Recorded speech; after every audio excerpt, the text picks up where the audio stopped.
So a few weeks back, I talked about these Gamecube cables from Retrobit. I like them, but some new and not so great information has come out, and I feel like I need to address it. So let's do that.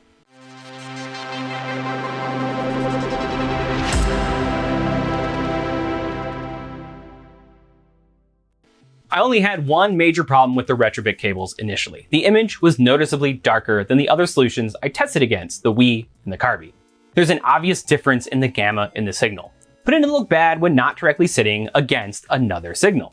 So depending on your TV or capture card, if you're a dork like me, it may be perfectly fine. Slightly disappointing, sure, but it is what it is. I've been loving them while streaming. But Extrems, the person behind Swiss and the Game Boy interface, noticed the audio signals were reversed, which has been an issue with other GC Video Lite solutions. Specifically, it's in the exact match for the Bitfunks component cables. For those that don't know, Bitfunks and their products are a pretty hot topic of debate in the retro game community, because they on several occasions have stolen other people's works and stole it as their own. This extends to Kaiko, which is usually just purchasing their parts or having their stuff made by the Bitfunks factory. They are just an extension of that Bitfunks arm. So the reverse signals and them matching was concerning because GC Video Lite was never designed with audio in mind. So these solutions having the audio come from the digital port through a dongle or cable are using their own tech, or they should be technically. Nintendo's official cables use the regular multi-out for audio, if you didn't know. So if they match in signal, they likely come from the same place, right? Well, Extrems opened them up and the boards, and yeah, they're the exact same thing. This means Retrobit promoted and sold their component cables like they were their own new tech, and all they did was white label the Kaiko Bitfunks cables. Kaiko tried to claim that Retrobit stole from them and that they are the victims this time, but the components have Bitfunks markings on them, making it more likely they were simply just manufactured by Bitfunks for Retrobit in a new connector casing.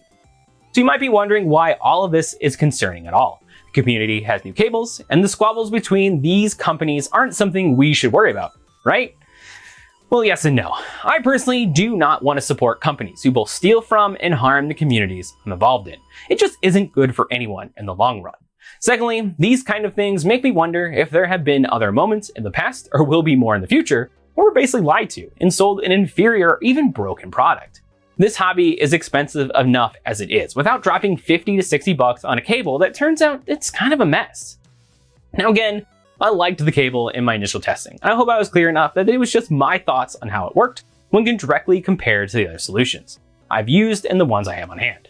Much like my thoughts on using the Wii to play Gamecube games, which I recognize the issues with that signal quality and the blur presented by people way more knowledgeable than me. In my case, I don't find it to be a bad option though, not even close.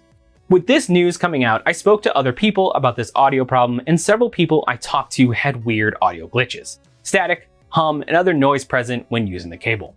I never personally experienced that, but I trust these people and I trust Extrems in their testing that the audio signal for this cable, unfortunately, is not great. That also brings up the other issues with this kind of deception. These are manufactured using something it wasn't intended for, and in a way that has a low quality of testing and standards. So you may grab a set of these cables after watching someone like me that had no issues and find the audio is all kinds of junk. That's a major bummer. I went back and listened closely to all my footage from that initial video, and even checked it out again with a new capture. I did find that the audio from my cables, while certainly not poor, did not match the levels and the mix that comes out of the regular multi-out. It's not like far off, but it's not the same. So no matter what, the mix is different and not an accurate representation of the Gamecube audio. Extrems also believes the issue is a firmware problem, so maybe my cable and other cables had slightly tweaked firmware from later in the manufacturing. That's all just speculation. So to sum this up, these cables have been good for me, but I need to put a giant asterisk next to any opinions on them in my previous video, because you may not have the same experience. On top of that, I'm kind of disappointed by Retrobit. These cables were already available with some contention surrounding them and questionable quality.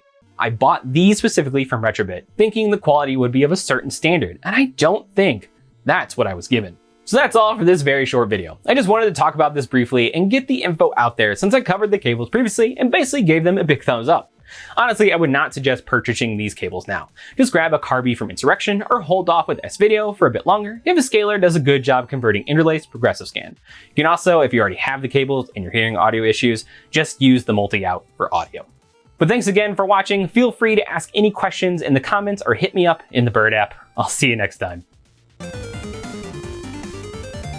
Hey, this is Kevin. Once again, thanking you so much for watching another episode of RetroActive.